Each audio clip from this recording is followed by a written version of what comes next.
apa kabar? Semoga kalian baik-baik aja dan sehat-sehat aja. Kita ketemu lagi di sini di Pilih Kartu. Dan untuk topik kali ini, kita akan membahas sejauh mana kecocokan kalian gitu ya. Seberapa potensialnya kalian menjadi pasangan yang cukup kompak atau cocok ya. Tentu saja ini bukan hanya untuk percintaan, bisa juga untuk pertemanan. Terserah kalian mau menanyakan untuk urusan apa, hubungan apa, boleh silakan saja. Kalian hanya perlu fokus pada topik atau pertanyaannya, kemudian bayangkan siapa yang ingin kalian tanyakan di sini, antara siapa, antara kalian dengan siapa.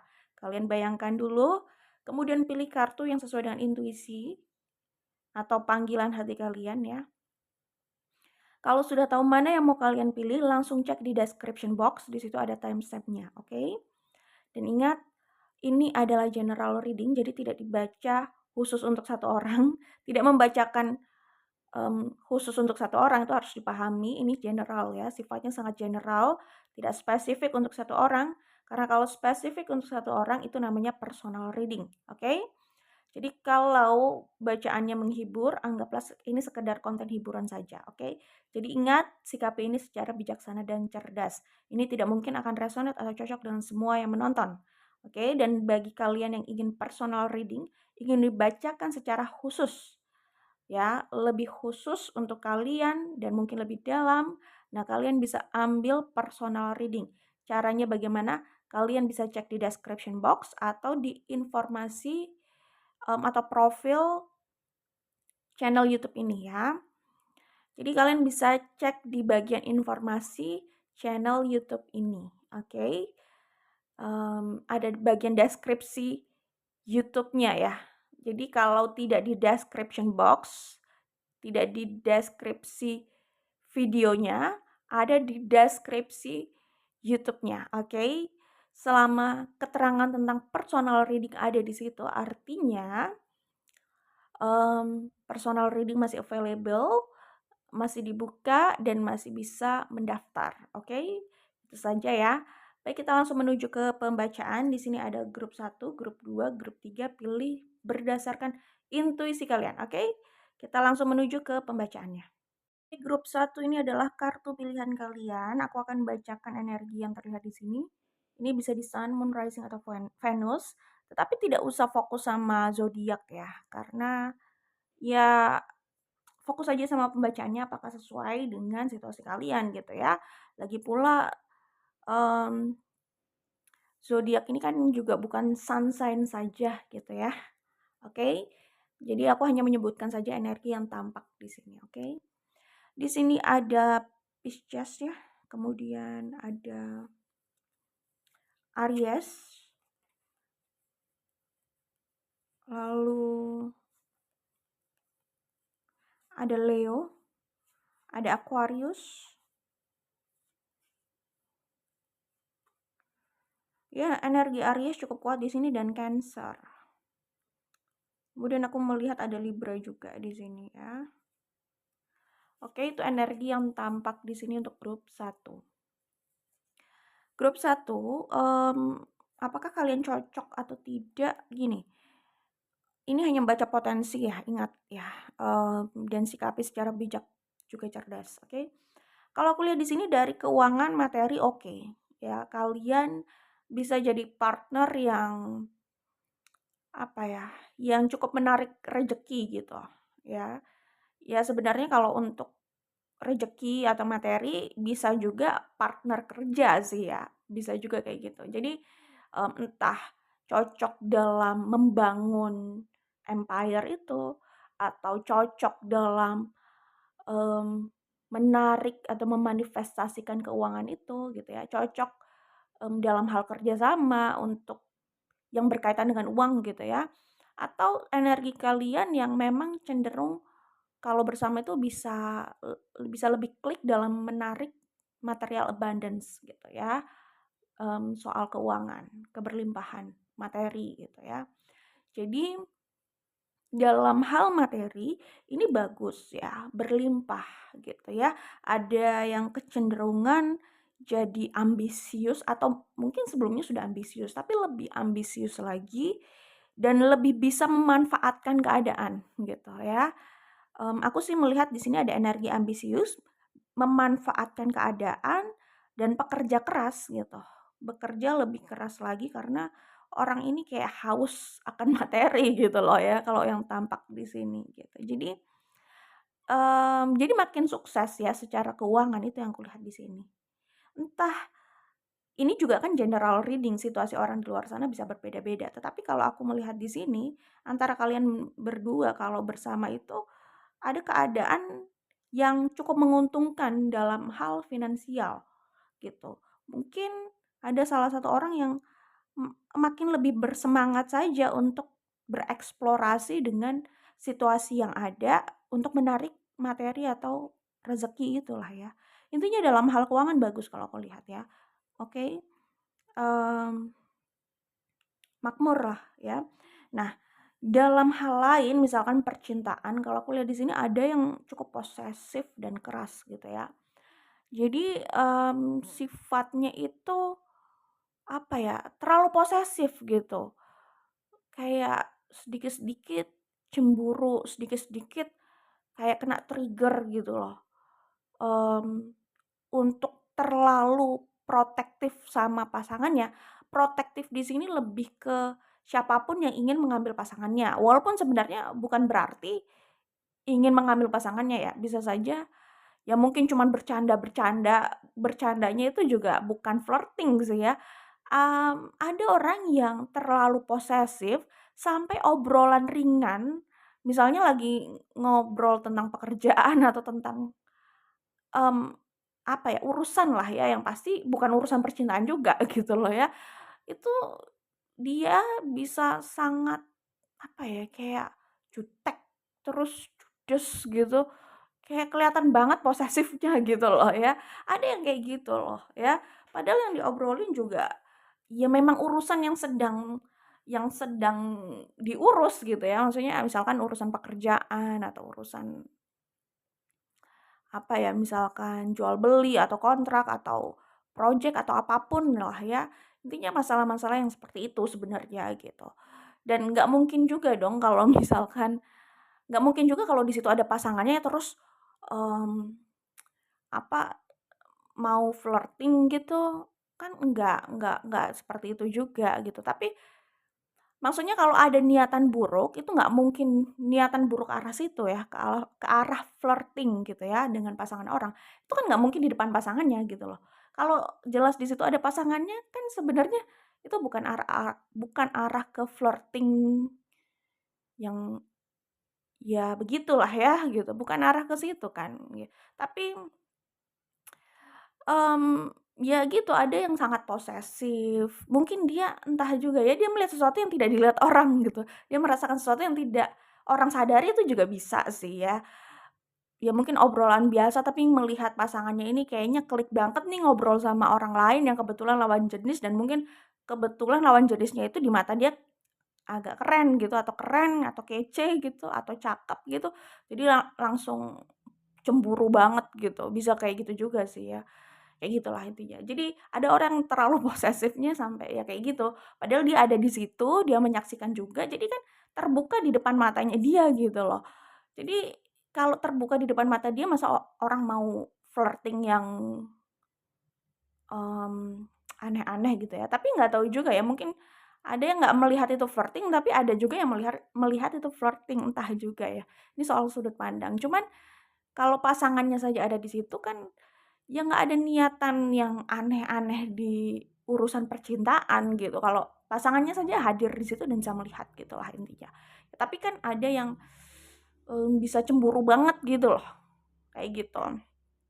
Ya jadi kalau aku lihat di sini, ya ini situasinya macam-macam ya di luar sana, maksudnya di grup satu ini pun macam-macam situasinya, nggak harus seperti yang aku sebutkan tadi gitu ya. Tapi memang ada orang yang terlalu posesif, protektif, protektif sih nggak apa-apa, kalau terlalu yang berlebihan itu juga bikin nggak nyaman sih sebenarnya ya. Kayak udah mengada-ngada gitu loh ya, apapun ya maksudnya niatnya, maksudnya gini, niat baik kalau dilakukan dengan cara yang nggak baik, ya, yang malah bikin nggak nyaman, itu juga bukan sesuatu yang baik gitu ya. Orang bisa saja ngomong gini ya, ini yang harus diwaspadai, orang manipulatif itu pun bisa bilang dia punya niat baik, ya, tapi caranya dia jelas tidak baik gitu dan korban atau orang yang ada di situ pasti bisa merasakan energi itu, bisa merasakan ini arahnya kemana, situasinya bagaimana, itu kan bisa merasakan, bukan orang bodoh juga gitu ya. Tapi buat orang manipulatif, mereka bisa saja pencitraan dan bilang mereka punya niat yang baik sebenarnya gitu loh, ya. Bukan aku bilang, sorry, bukan berarti aku mau mengatakan bahwa yang ada di sini manipulatif, bukan. Maksudnya itu adalah bahkan yang manipulatif saja bisa bilang mereka punya niat baik gitu loh. Apalagi siapapun lah, maksudnya, mmm, apalagi kalau orang yang mungkin juga dia nggak punya niat buruk, memang niatnya baik gitu ya, cuman dilakukan dengan cara yang salah gitu loh ya, malah bikin nggak nyaman, jadi nggak akan sampai juga, itu bukan sesuatu yang baik gitu loh. Kalau cuman sekedar ngomong punya niat baik, orang manipulatif pun bisa ngomong seperti itu gitu loh, ya. Jadi ada orang-orang di luar sana bahkan pasangan atau siapa itu di luar sana yang mereka merasa sangat bertanggung jawab, protektif, bilangnya untuk kebaikan, tetapi dilakukan dengan cara yang nggak pas, nggak baik banget gitu loh, dengan cara yang salah gitu. Bukan kebaikan yang akan didapat di situ gitu, itu harus diingat. Jangan mudah berbicara, ya jangan mudah berbicara hanya untuk mencari pembenaran gitu loh. Niat baik, karena cinta, A, B, C, D, bla bla bla, terserah gitu loh. Jangan mudah mengatakan itu, coba lihat aja apa yang dilakukan gitu loh. Lihat saja sikap sikap orangnya, sikap kita, sikap siapapun itu, intinya sikap orangnya gitu loh. Lihat aja sikapnya gitu, bukan cuman fokus sama omongan gitu. Orang jago pencitraan pun akan fokusnya di omongan yang banyak gitu loh. Ngomong aja dilebarin gitu. Ya, jadi, mmm, dan nggak tahu ya, bukan nggak tahu sih, maksudnya kalau aku nggak suka orang yang terlalu banyak pencitraan lewat omongan gitu, nggak suka sih jujur aja. Orang yang terlalu suka mencari pembenaran lewat omongan itu juga aku nggak suka gitu. Aku lebih suka melihat bukti konkret melalui sikap, ya itu jelas nyata gitu ya. Seperti itulah intinya ya. Kalau omongan itu mudah sekali dimanipulasi gitu loh ya. Ya kita, ya yang ini aja ya, realistis aja, kita kan melihat bukti, sikap, langkah seseorang, bukan omongan seseorang ya, kecuali fitnah ya gitu. Oke, seperti itu. Oke, kembali ke sini. Jadi ini yang aku lihat ya, itu energi orang yang terlalu mengatur. Mohon maaf nih ya, dalam hal mengatur, itu kecenderungan kalian akan gak cocok gitu loh, ya. Karena yang satu terlalu mengatur dan yang lainnya gak merasa nyaman dengan hal itu gitu loh. Sehingga akhirnya lebih ke pertengkaran, perdebatan, gesekan gitu ya. Terlalu controlling di situ. Oke. Nah, di sini aku melihat ada keadaan di mana di luar seperti menampakkan kebahagiaan dan kesempurnaan, tetapi di dalam itu sebenarnya sedang bersedih dan ada sesuatu yang kosong dan tidak bisa diisi oleh apapun gitu. Nah, kalau soal itu masalah sudut pandang gitu sih kalau aku bilang ya. Orang nggak ada yang punya kehidupan sempurna sebenarnya. Kalau orang yang mengatakan hidupnya sempurna, ya dia mungkin, mmm, ya dia mungkin bersyukur banget gitu. Dia, ya maksudnya gini, kalau dipikir-pikir selalu akan ada yang kurang gitu loh. Kalau kita mau melihat itu, ya iya pasti gitu. Tapi, mmm, ada orang yang bersyukur dan dia merasa ya itu sudah cukup dan lebih dari cukup gitulah misalkan. Ya dia bisa mengatakan, ya nggak ada kehidupan yang sempurna, tetapi, apa yang dia dapatkan itu blessing yang banyak. Nah, itu bisa seperti itu ya buat yang bersyukur gitu misalkan ya. Tapi ada juga orang yang pencitraan juga ada gitu ya. Ya ini yang paling tahu ya dia atau mereka sendiri sih sebenarnya, apakah mereka literally apakah mereka benar-benar bersyukur sedang bersyukur, benar-benar bahagia dengan apa yang dimiliki dan tidak fokus dengan apa yang tidak dimiliki gitu loh ya. Atau mereka sekedar pencitraan agar terlihat sempurna. Apakah sekedar pencitraan agar tampak sempurna di mata orang lain sehingga orang lain itu iri gitu misalkan. Ya kayak gini tuh ada aja di luar sana gitu loh ya. Jadi kalau soal ini yang paling tahu ya orangnya sendiri, tetapi ya buat kita-kita yang di luar yang melihat itu, nggak ada pentingnya juga sih buat kita kalau Anda bahagia ya syukur, kalau nggak bahagia ya mohon maaf gitu aja ya kan. Kita juga nggak terlalu ya kita buat kita-kita yang nggak iri juga nggak penting juga kan, maksudnya dia mau pencitraan atau enggak, yang penting kan sebenarnya dia bahagia atau tidak gitu aja untuk dirinya sendiri gitu kan. Oke, kembali di sini. Nah ini yang aku lihat ya di sini jadi, ya mungkin, rata-rata orang melihatnya, oh orang ini punya segalanya, bahagia banget ya, kesuksesan, materi yang berlimpah, mmm, apa ya, kepopuleran bisa jadi gitu, pasangan yang oke, yang kayaknya power couple gitu. Tapi ada kesedihan di dalam gitu ya, yang itu tadi yang aku bilang, ada kekosongan yang sepertinya tidak bisa diisi. Nah ini, balik lagi ini seperti yang aku bilang, soal sudut pandang, entah kekosongan ini apa gitu. Apakah kekosongan ini masih bisa diupayakan atau, diterima dan disyukuri apa yang ada gitu ya. Nah, masalahnya kekosongan ini apa? Kalau menurut aku ini kekosongan soal ketidakcocokan yang ini tadi gitu loh. Dalam hal itu tadi, satunya terlalu posesif, controlling, yang satunya gak suka dengan hal itu dan di luar soal keuangan ya, mereka punya banyak perbedaan pandangan yang mungkin dari love language beda, terus tuntutan dalam hal hubungan itu juga berbeda, akhirnya Mmm, kurang bisa memenuhi ekspektasi dalam hubungan kalau urusannya ini tentang percintaan. Kalau ini urusannya, mmm, apa ya, cuman sekedar urusan uang gitu ya nggak ada masalah, uangnya oke-oke aja gitu. Tapi kalau urusan lain bukan hanya uang, misalkan percintaan juga di sini, sesuatu yang, berkaitan dengan perasaan lah ya, gitu ya.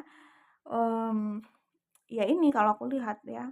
Mungkin hal yang kosong itu adalah yang soal ketidakcocokan ya, misalkan ya kelihatannya simpel ya kayak love language gitu ya, ya tapi kalau nggak sama terus, apa ya, kayak masing-masing menuntut gitu loh. Yang A menuntut, dia mau apa ya, mau mau apa ya, mungkin kayaknya nih kalau aku lihat salah satu di antara mereka itu ada yang kayaknya tuh inginnya serba mesra-mesraan, ya quality time, terus physical touch gitu ya, terus pokoknya di luar itu kelihatan sangat mesra dan wow gitu loh ya. Tapi di sisi lain mungkin ada yang udah merasa gak nyaman gitu loh. Nggak nyamannya mungkin bukan soal mungkin sekedar mesra-mesraan oke gitu ya, tapi kalau terlalu kayaknya harus mengikuti waktunya, harus mengikuti aturannya, apalagi ya itu tadi sisi yang controlling itu yang mungkin sudah membuat hilang mood kalau aku lihat di sini ya. Ini udah lebih spesifik sih memang ya. Nah akhirnya gimana sih orang kalau udah hilang mood biasanya bisa susah gitu loh, ya. Makanya itu sih kita melihatnya sepele gitu ya, tapi kalau kita runtut semuanya kita bisa mengerti gitu bahwa orang kalau udah hilang mood, udah males, udah bete, perasaannya berubah ya, berubah karena rasa ketidaknyamanan dan rasa kesal dan mungkin kebanyakan konflik, itu, kita nggak bisa menyamakan respon mereka seperti respon orang yang masih fresh, belum ada konflik, belum ada apa-apa, seperti yang masih baru ketemu, baru jatuh cinta, itu nggak bisa kita samakan responnya gitu loh.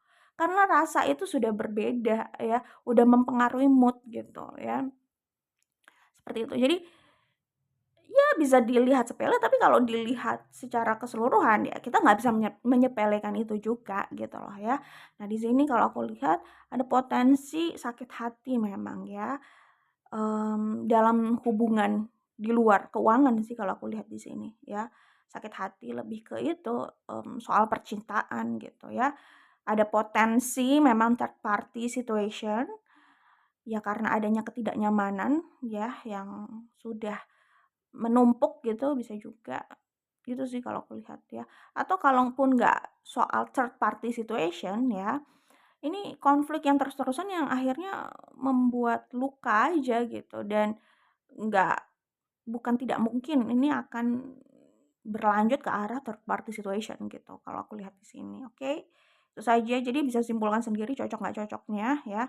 Dalam hal percintaan ini sulit sih, lebih banyak konfliknya, perbedaan sudut pandang, saling menuntut, controlling, apa ya, gimana sih kalau masing-masing punya ekspektasi tapi nggak kurang mendengarkan gitu.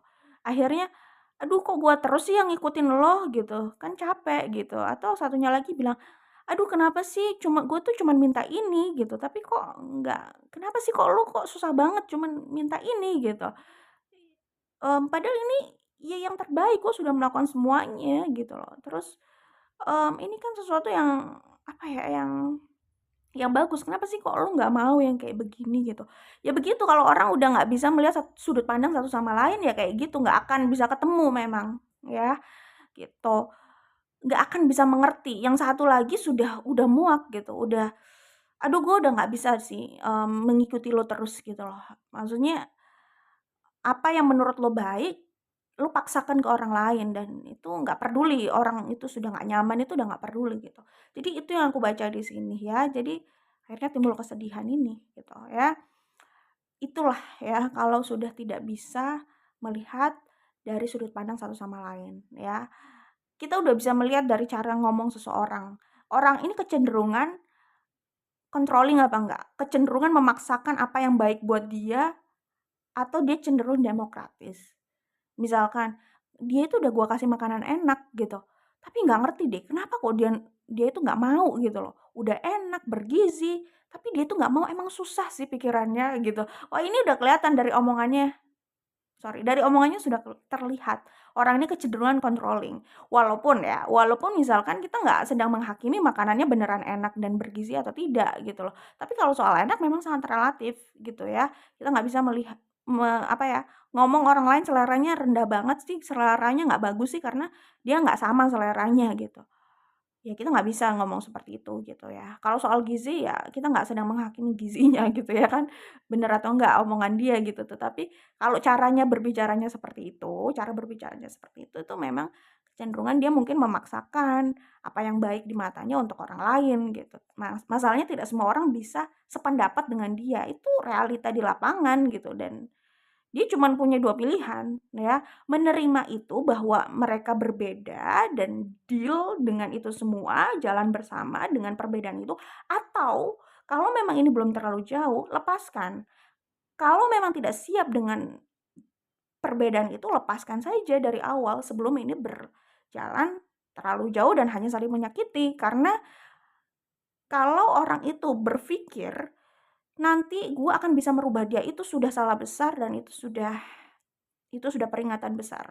Kalau mental atau pemikiran atau mindset-nya dari awal seperti itu, akan merubah dia. Kita akan bisa sama nanti dan kita akan bisa berjalan bersama. Wah, itu udah harus diwaspadai orang yang punya mindset seperti itu. Karena orang ini pasti akan controlling, berekspektasi pasangannya akan berubah, dan dia akan terus menuntut pasangannya berubah, terus kemudian ke depannya berpotensi mereka akhirnya akan berbeda pandangan terus gitu ya. Karena ekspektasinya aja udah seperti itu di awal gitu loh. Realitanya orang itu tidak akan berubah kalau mereka tidak ingin berubah gitu. Seperti itu ya. Jadi menurut aku sih simpelnya cuma ada 2 pilihan gitu. Deal dengan perbedaan itu, lalu siap dengan perbedaan itu dan jalan bersama, atau dari awal kalau memang tidak siap menerima dia yang seperti itu karena tidak ada jaminan dia akan berubah ke depannya. Kalau tidak siap menerima dia yang seperti itu, maka lepaskan. Buat orang yang tidak mau melepaskan, tetapi memaksakan semuanya harus sesuai dengan pikirannya, itu orang yang egois banget. Ya itu menurut aku, oke? Itu aja dari aku, jadi simpulkan sendiri cocok atau enggaknya gitu ya. Good luck untuk kalian, semoga diberikan yang terbaik. Bye, grup 1. Oke, grup 2 ini adalah kartu pilihan kalian ya. Aku akan sebutkan energi yang terlihat di sini. Ini bisa di Sun, Moon, Rising, atau Venus, tapi nggak usah fokus sama zodiak. Lagi pula zodiak juga nggak sekedar yang seperti sun sign saja gitu ya. Oke, aku hanya sebutkan yang tampak di sini. Fokus saja sama isinya. Isinya sesuai atau tidak dengan keadaan kalian.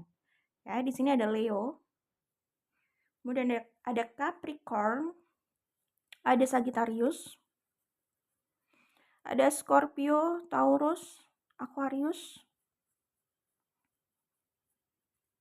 Coba aku cek lagi ya. Ada Virgo, oke. Ada Cancer. Ya, aku pikir cukup ya. Itu yang aku lihat di sini untuk grup 2. Oke, grup 2 ini ada persamaan dengan grup 1 sih sebenarnya ya. Oke. Tapi ada hal yang menggelitik. Aku akan jelaskan ya di sini. Gini, aku melihat di sini kebanyakan soal pasangan ya, soal percintaan. Oke, aku jelaskan saja ya. Di sini aku melihat orang yang bersabar untuk stay pada hubungannya, bersabar dengan pasangannya, ya. Mungkin pasangannya tidak sesuai, bukan bukan secara fisik, bukan secara materi, bukan secara background, bukan secara yang itulah ya, tapi dalam hal karakter. Mungkin karakternya tidak sesuai dengan harapan dia gitu loh. Misalkan dia inginnya itu pasangannya lebih perhatian misal. Nah, pasangannya ini, tidak bisa memenuhi harapan dia itu gitu, atau dia itu ingin pasangannya itu lebih mengerti dia, ya, tapi bisa jadi pasangannya tidak bisa memenuhi itu, atau kecenderungan orang ini yang lebih ke arah bucin ya, dia yang lebih ke arah mengalah, mengerti, dan menghamba gitu ya mungkin ya. Jadi kalau aku lihat di sini, ya budak cinta gitu ya, kecenderungan budak cinta orang ini ya. Jadi, bedanya dengan grup 1 kalau aku lihat orang ini ya, lebih menerima, maksudnya dia tidak berusaha controlling gitu ya. Dia atau mereka di sini karena nggak membaca hanya satu orang gitu ya, mereka di sini ya memang unhappy sih, nggak begitu bahagia dengan hubungan itu, tetapi pasangannya ini adalah sosok orang yang sangat diinginkan. Pertama, bisa seperti itu, sosok yang sangat diinginkan. Bisa juga kedua, lebih ke daripada single atau mengejar pernikahan atau ya, atau scared to be alone gitu, scared to be lonely lah ya. Jadi lebih ke takut kesepian, takut sendiri gitu ya. Jadi ya udah gitu, mereka lebih ke stay aja pada hubungan itu, bisa seperti itu, ya, bisa seperti itu. Tapi intinya, ya sebenarnya ada rasa unhappy di dalam karena love language atau karakter pasangannya ini, mmm tidak sesuai gitu loh dengan harapan dia dalam hubungan ini. Jadi kalau dia, ya pokoknya gitu deh, nggak sesuai gitu. Kalau dia berharap hubungan yang lebih romantis, itu sepertinya tidak dia dapatkan dalam hubungan ini gitu, tidak dia dapatkan bersama pasangannya itu gitu. Jadi, intinya itu adalah konsekuensi sih kalau menurut aku. Mungkin dia sebenarnya sebenarnya sudah tahu pasangannya itu karakternya seperti apa gitu.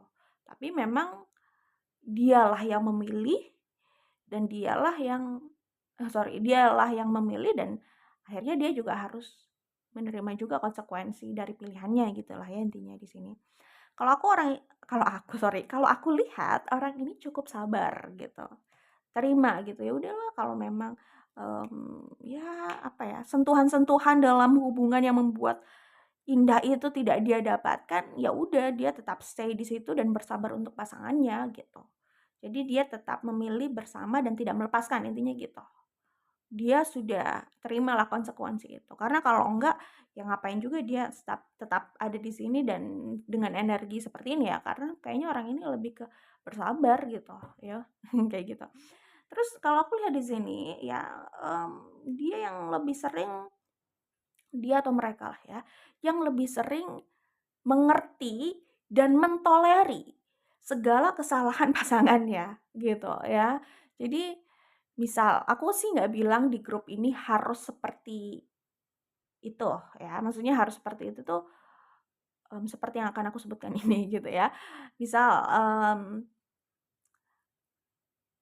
pasangannya mungkin suka flirting atau suka dekat dengan lawan jenis yang udah nggak wajar gitu, atau mungkin player gitu ya, atau ya mungkin banyak terdengar skandal atau affair-nya di luar sana gitu. Mungkin pasangannya seperti itu, tetapi mau nggak mau mereka di sini atau dia atau mereka di sini tuh terima akhirnya gitu. Walaupun nggak suka, walaupun kesel, walaupun itu mungkin sudah dibicarakan, tetapi nggak merubah keadaan gitu loh. Mereka akhirnya yang memilih untuk menerima semua itu, keadaan itu, ya. Kayak, udah biasa, udah terdengar, udah kayak udah tahu gitu loh. Jadi kayak udah di level, aduh ya udahlah gitu, kayak gitu ya. Karena mereka sendiri yang mau stay dalam hubungan ini gitu kan. Jadi mau nggak mau mereka terima gitu. Aku nggak bilang di grup ini harus seperti itu, tapi itu salah satu contoh ya. Situasinya bisa berbeda tetapi ya kurang lebih sama. Kurang lebihnya sama itu maksudnya gini, menerima segala kelakuan pasangannya, apapun kesalahan yang mereka lakukan gitu loh. Jadi kayak, ini kayak contoh ya misalnya, misal ya, misal, nggak harus kalian, ini contoh di luar sana gitu. Misal, di jam-jam tertentu seorang, seseorang gitu, misalnya seorang istri gitu ya, kayak sudah paham suaminya itu akan keluar dan pasti keluarnya itu sama cewek gitu loh. Tapi dia itu kayak pura-pura nggak tahu aja udah. Jadi kayak sebuah rutinitas yang dia tuh sudah tahu sebenarnya, tapi udahlah dia males ribut dan kayak itu adalah situasi yang, harus atau mau nggak mau ya dia terima gitu. Dia sendiri kan seperti yang aku bilang, sebenarnya orang itu punya pilihan dan sikap orang itu udah mencerminkan pilihannya. Jadi Kak, saat dia bersikap, dia stay di situ, dia menerima apa yang ada dan dia diam, dia memilih untuk dealing aja dengan hal itu, ya udah dia lebih memilih untuk, ya udah menjalani itu semua saja gitu. Ya itu adalah pilihan dia gitu. Tiap orang punya pilihan dan pilihannya bisa berbeda gitu aja sih sebenarnya ya.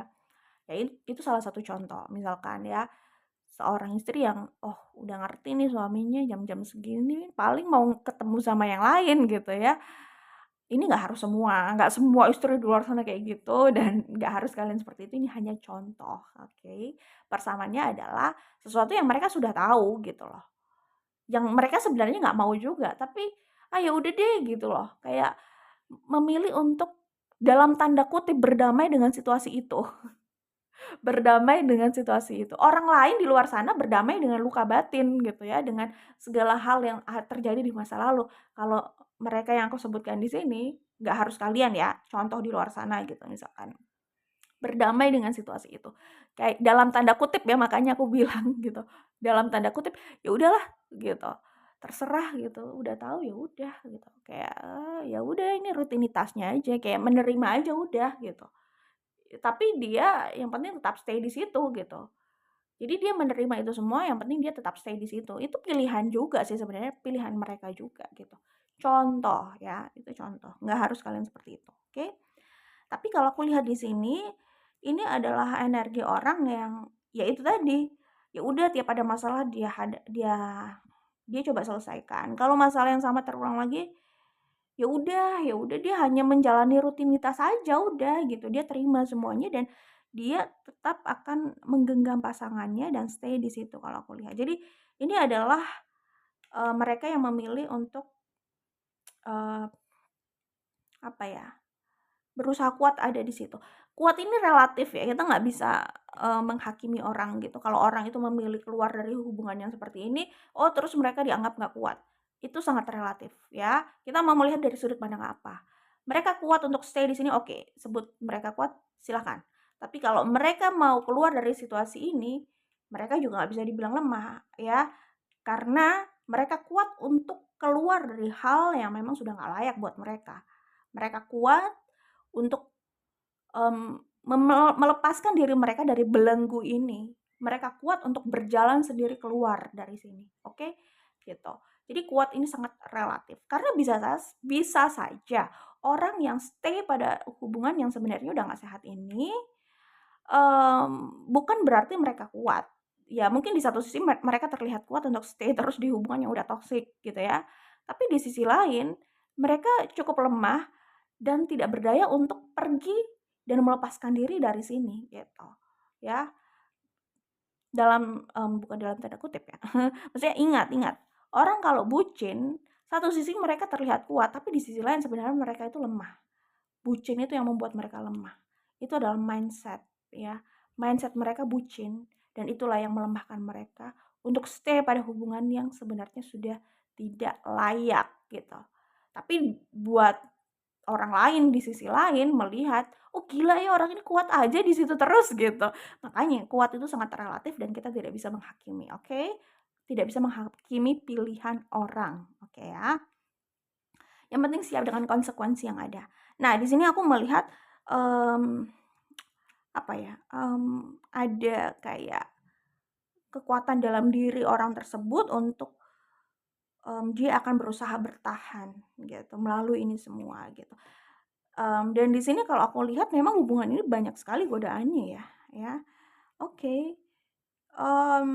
gini, mungkin saja pasangannya ini cukup bermateri itu juga bisa sih sebenarnya. Tapi gini, kalau ini kejadiannya sebelum menikah gitu ya, sebelum menikah sudah terjadi seperti ini, nah kalau aku lihat karena orang ini mau bertahan, ya akhirnya mereka juga sampai pada pernikahan itu sama orang tersebut gitu loh ya. Tapi kalau ini kejadiannya setelah menikah atau sebelum dan sesudah menikah. Kalau sesudah menikah ya kemungkinan juga akan tetap seperti ini sih ya, itu kan sudah dilihat dari sebelumnya gitu. Gini sih kalau aku lihat, intinya, karena ini kan general reading ya, situasi orang itu beda-beda. Pertama, bisa juga orang ini belum menikah tapi itu sudah dia lihat saat berpacaran gitu loh, saat masih dekat, sebelum menikah itu udah dilihat. Gitu, tapi mereka mau bertahan dan akhirnya mereka bisa mendapatkan pasangan yang memang mereka inginkan itu gitu ya. Oke. Nah, bisa juga, setelah menikah situasi ya begitu juga dan mereka tetap mempertahankan pasangan mereka gitu. Mempertahankan pasangan dan hubungan mereka gitu. Bisa-bisa saja sih maksud aku itu, di segala ujian yang ada, apalagi banyaknya godaan di sini, mereka berhasil saja untuk mempertahankan, mmm, pasangan dan hubungannya gitu. Dengan keadaan yang ada gitu ya, dengan keadaan yang ada ingat, ya. Mempertahankan sih iya, secara fisik sorry bentar. Secara fisik hubungan itu masih ada dan pasangannya masih ada, secara fisik, secara fisik, kalau udah menikah ya secara hukum juga gitu ya.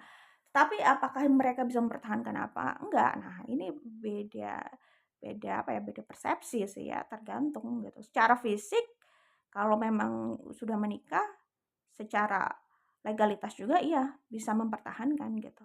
Tapi kalau secara perasaan mungkin dari awal sebenarnya memang dia tidak benar-benar seutuhnya memiliki, bisa jadi seperti itu, makanya kan soal sudut pandang gitu ya. Nah di sini kalau aku lihat orang ini mungkin secara keuangan nggak ada masalah, bisa jadi berkelimpahan gitu ya.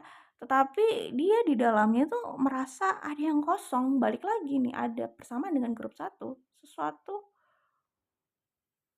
kekosongan, suatu kekosongan, sorry. Ada kekosongan di dalam dirinya yang tidak bisa diisi dengan apapun yang dia miliki. Dalam hal ini adalah uang gitu. Kekosongan itu berkaitan dengan harapannya terhadap pasangannya yang tidak bisa terpenuhi gitu. Intinya kalau aku lihat di sini ini gambaran orang yang ini aku baca dengan intuisi ya. Misalkan dia punya banyak hal, dia punya segalanya, mungkin dia juga dilirik orang lain, dia mungkin dikagumi juga, intinya dia punya banyak hal yang sepertinya orang lain inginkan gitu. Tapi dia fokus pada satu hal yang benar-benar yang belum dia miliki gitu. Mungkin dia belum merasa benar-benar memiliki pasangannya ya, menurut versinya ya, kalau benar seperti yang aku sebutkan tadi situasinya gitu. Oke, ya kayak gitu sih. Heeh. Balik lagi tuh pilihan, ya terkadang orang bukan terkadang ya, sering orang itu, mmm, bukan berarti dia nggak butuh materi, tentu saja.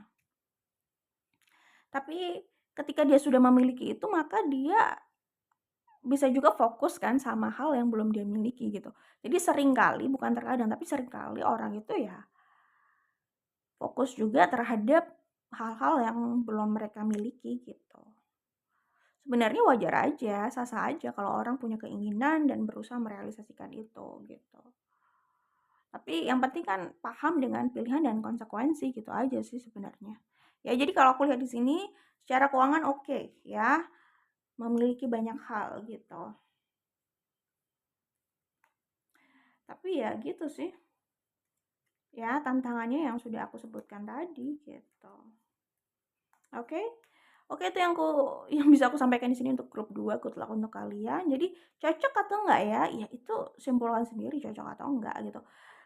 Gini ya, ini masalah sudut pandang sih kalau menurut aku. Kalau dibilang, "Oh orang ini cocok nih untuk mendampingi pasangan yang seperti ini atau orang yang seperti ini," gitu. Cocok karena mereka cenderung menerima terus gitu, cocok gitu ya.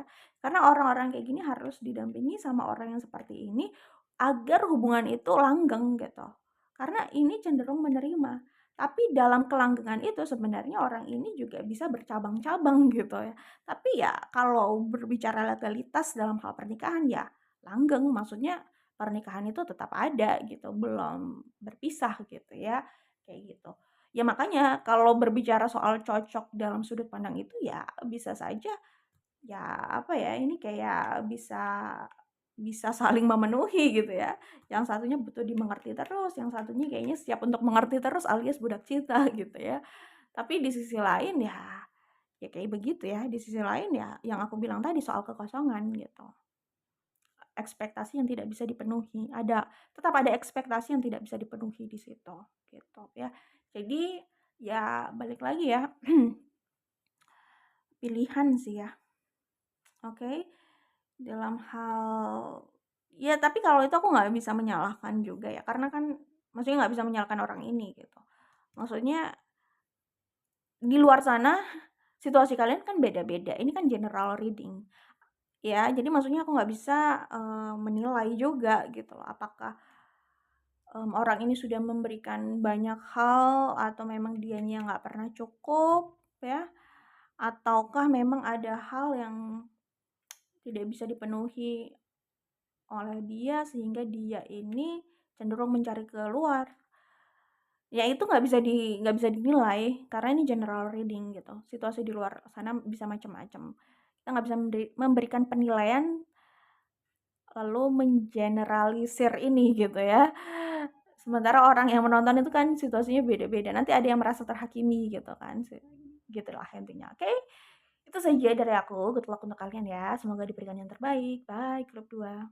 Oke, grup 3 ini adalah kartu pilihan kalian, aku akan sebutkan energi yang terlihat di sini, ini bisa di Sun, Moon, Rising, Venus, tapi tidak usah fokus sama zodiaknya ya. Oke, fokus aja sama isinya sesuai atau tidak dengan situasi kalian ya. Di sini ada Scorpio, Taurus, Leo, Aquarius, ada Pisces, ada Capricorn.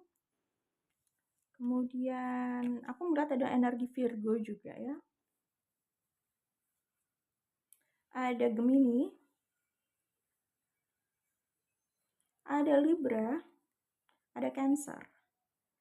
Ya, ada Aries, itu yang aku lihat di sini ya. Untuk grup 3 ya energinya itu. Oke, grup 3 kalau aku lihat di sini, ini situasi orang yang awalnya itu kayak bertahan untuk tidak melangkah gitu. Tetapi kayak mereka itu nggak bisa menolak realita yang terjadi di antara mereka lah ya. Ini ini berkaitan dengan perasaan gitu ya. Jadi mungkin gini, gue nggak mau balik sama orang itu, gue nggak mau sama orang itu. Nggak harus balik sih, ini memang tentang cinta masa lalu gitu, tapi nggak harus balik. Cuman maksudnya bisa juga kalimatnya gini, "Gue nggak mau sama dia," gitu. Jadi mungkin bukan berarti sudah pernah punya hubungan sebelumnya, tetapi mungkin lebih ke tidak ingin sama orang itu, menolak sama orang itu gitu.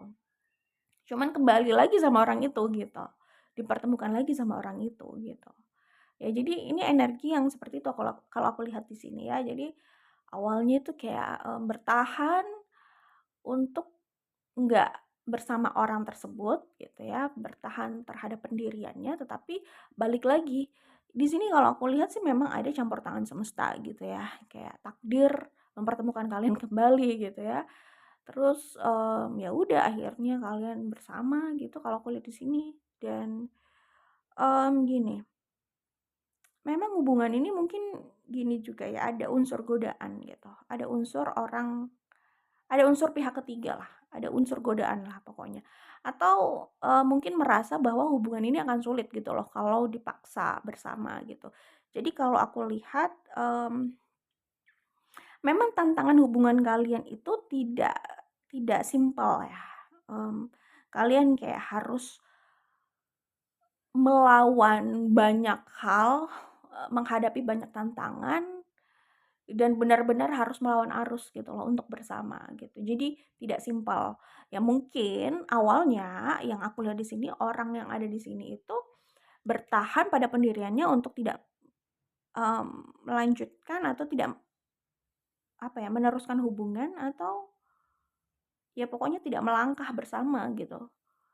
Ya mungkin bertahan untuk tidak melanjutkan hubungan ini gitulah ya intinya. Karena itu tadi, karena merasa hubungan ini juga sulit gitu, bisa jadi seperti itu. Nah ini yang aku bilang bahwa ini bisa jadi ada campur tangan semesta juga mempertemukan kalian. Kalau aku lihat, ingat ya ini aku hanya baca potensi dan tidak harus resonate. Kalau aku lihat, memang walaupun hubungan ini sulit ya untuk kalian bersama gitu, tapi ketika kalian bersama, aku melihat banyak keberlimpahan juga dalam hubungan ini gitu. Salah satu orang, minimal salah satu orang akhirnya melepas segala luka, bukan nggak tahu juga sih melepas 100% atau tidak, tapi ada luka masa lalu yang akhirnya dia lepas juga, berangsur-angsur dia lepas gitu. Ya, karena kayak hubungan ini tuh mungkin juga bisa jadi blessing juga buat mereka gitu ya, selain blessing dalam hal keuangan atau materi gitu. Jadi aku melihat ada kenangan buruk dari masa lalu yang akhirnya bisa lebih dilepaskan dan lebih bisa move on, jalannya lebih ringan ke depan gitu. Ada energi itu yang kulihat di sini gitu ya. Kemudian, ketika kalian sudah bersama, aku melihat kalian sulit untuk terpisahkan juga sih. Itu yang kulihat di sini ya. Ini ada energi Pisces ya. Tadi udah aku sebut ya kalau ada energi Capricorn juga gitu. Seperti itu. Jadi kalau aku lihat di sini, secara soul connection kalian cukup kuat gitu ya. Secara perasaan kalian itu cukup terikat dengan kuat gitu ya. Nggak harus pakai effort banyak untuk bisa mempertahankan perasaan orang yang ada di sini. Tapi lebih ke effort atau usaha terhadap hubungan ini bisa direalisasikan karena tantangan dari luar yang banyak kalau aku lihat di sini, oke? Seperti itu. Nah, kalian ketika bersama cenderung kuat sehingga cenderung bisa juga sih melawan segala hal dari luar gitu ya, tantangan dari luar itu. Ingat ya, soal imunitas, kalau orang itu imunnya baik, bagus, solid gitu ya, apapun virus, bakteri dari luar, tantangan dari luar itu bisa dihempas gitu ya. Mereka bisa tetap kuat, sehat gitu. Tetapi kalau dari dalam tidak solid ya, rapuh, apapun yang dari luar itu mudah saja masuk dan lebih merontokkan lagi, itu sangat mudah gitu. Prinsip hubungan dan imunitas ya kira-kira seperti itu gitu ya, hubungan apapun, oke? Jadi, sebenarnya nggak harus fokus sama masalah di luar sih menurut aku, nggak harus ketakutan terhadap seberat apa masalah di luar sana gitu. Yang harus ditakutkan dan mendapatkan atensi yang lebih lagi adalah masalah internal, masalah di dalam. Kalau masalah di dalam itu sudah terselesaikan dan solid, benar-benar solid gitu ya, apapun yang di luar itu bisa dihempas dan ditangkis gitu. Ya, jadi orang takut banget dengan segala serbuan dari luar. Aduh, takut ada orang ini, takut ada orang itu, takut ada orang yang mengintervensi hubungan mereka, takut ada pihak ketiga, takut, mmm, orang yang suka sama pasangan orang lain gitu. Takut takut takut takut takut terus gitu loh. Takut di luar, tapi nggak fokus sama, mmm, apa ya, menyolidkan hal yang di dalam gitu. Tidak fokus sama persoalan yang ada di dalam agar solid gitu. Intinya, segala ketakutan terhadap hal yang di luar itu tidak akan membantu juga sih sebenarnya, hanya terus bikin overthinking dan nggak beres gitu ya. Tapi kalau fokus sama yang di dalam nih, yang internal ya, menguatkan yang ada di dalam, akhirnya itu sudah mengurangi beban, setengah beban pikiran. Bener loh, kalau sudah, mmm, apa ya, mengukuhkan yang ada di dalam, setengah beban pikiran itu, berkurang, itu lebih ringan akhirnya. Jadi fokus menikmati apa yang di dalam kan. Yang di luar itu relatif bisa diatasi bersama kalau sudah kompak dan solid. Yang di luar itu bisa diatasi bersama. Tapi kalau nggak solid, ya ampun boro-boro mau mau menghadapi yang di luar, yang di dalam aja udah banyak banyak bentrokannya gitu ya. Contoh satu negara aja ya. Satu negara ini di dalam negeri, di dalamnya saja sudah ada bentrok gitu. Bentrok internal gitu ya, sesama sesama warga negaranya gitu misalkan. Ya maksudnya bentrok internal itu antara kubu A dengan kubu B ya dalam politik itu sudah berseberangan gitu loh ya. Jadi di dalamnya itu memang sudah banyak berantem gitu loh. Bagaimana mau bekerja sama untuk menghadapi serangan dari luar, intervensi dari luar, ya. Bagaimana gitu, kalau di dalamnya aja udah nggak solid. Makanya kalau yang seperti itu, harus bereskan dulu yang di dalam. Yang di dalam dibikin solid, kalau di dalam nggak pernah solid, jangan berharap negara tersebut bisa merdeka dari serangan di luar. Karena mereka dari dalam aja udah nggak solid gitu. Ya, mudah untuk dibentur-benturkan, nggak cukup kuat juga untuk, melawan yang di luar tadi gitu. Itu sih yang aku sebut bahwa kalau yang di dalam ini sudah dibereskan, yang di luar itu nggak terlalu menjadi beban pikiran, karena kalau sudah kompak, pasti bisa diatasi bersama gitu ya, oke? Itu yang aku lihat di sini. Jadi soal soal hubungan kalian itu kuat, passionate, dan benar-benar ini hubungan yang kayaknya saling jatuh cinta gitu kalau aku lihat ya. Jadi masalah kalian itu, bisa jadi masalah kalau masalah di dalam ya, masalahnya lebih ke perbedaan pandangan gitu. Tetapi dalam hal perasaan, itu kayaknya nggak ada masalah sih kalau menurut aku ya, yang aku baca di sini ya. Jadi apa ya, gini, bentrok karena sama-sama, teguh sama prinsipnya masing-masing, sama pandangannya masing-masing, iya itu bisa berpotensi di sini. Tetapi dalam hal cinta, perasaan itu kayaknya belum bisa digantikan gitu. Ya, jadi berkutat masalah pandangan aja gitu sih kalau aku lihat ya, heeh. Karena, kalau hati itu cenderung cenderung bisa terjaga kalau aku lihat di sini. Ya, jadi ini hubungan yang passionate, saling mencintai, tanpa harus effort, tanpa harus usaha lebih untuk, tampak romantis gitu ya, untuk ya kalau usaha untuk tetap bersama, ya tetap ada usaha, termasuk dalam hal konflik masalah perbedaan pikiran itu kan juga bisa jadi tantangan dan tetap harus ada usaha dong ya untuk bersama kan tetap butuh usaha, nggak mungkin nggak ada usaha sama sekali gitu kan, gitu sih. Ya jadi, oke. Jadi soal bentar ya. Iya, jadi soal godaan terhadap pihak lain sih, kalau di antara kalian aku, mmm, nggak terlalu melihat potensinya besar ya di sini. Tetapi kalau hubungan kalian berawal dari dalam tanda kutip seperti godaan gitu ya, pihak ketiga gitu, itu bisa jadi. Tapi ketika kalian bersama aku melihatnya, ya, nggak mudah ini ya, nggak mudah sebenarnya nggak mudah berpaling secara perasaan gitu. Cuman, ya ini hubungan yang passionate, saling mencintai, Tetapi bukan berarti nggak ada konflik ya, konfliknya lebih ke pemikiran gitu. Oke, itu yang kulihat di sini. Kemudian, apa ya, apa ya di sini kayaknya hubungan kalian itu sebelum kalian bersama itu memang ada pilihan besar, keputusan besar atau pilihan yang harus dibuat dan itu mungkin bukan pilihan yang mudah gitu. Oke, itu yang kulihat di sini. Jadi, simpulkan sendiri itu cocok atau tidak gitu ya. Mungkin secara perasaan, passion-nya itu cocok gitu ya, tapi kalau pemikiran-pemikiran, kalian ini bisa sama-sama keras dan sama-sama nggak mau ngalah, bisa seperti itu, oke? Itu yang bisa aku sampaikan di sini untuk kalian grup 3. Good luck untuk kalian, semoga diberikan yang terbaik. Oke, bye grup 3.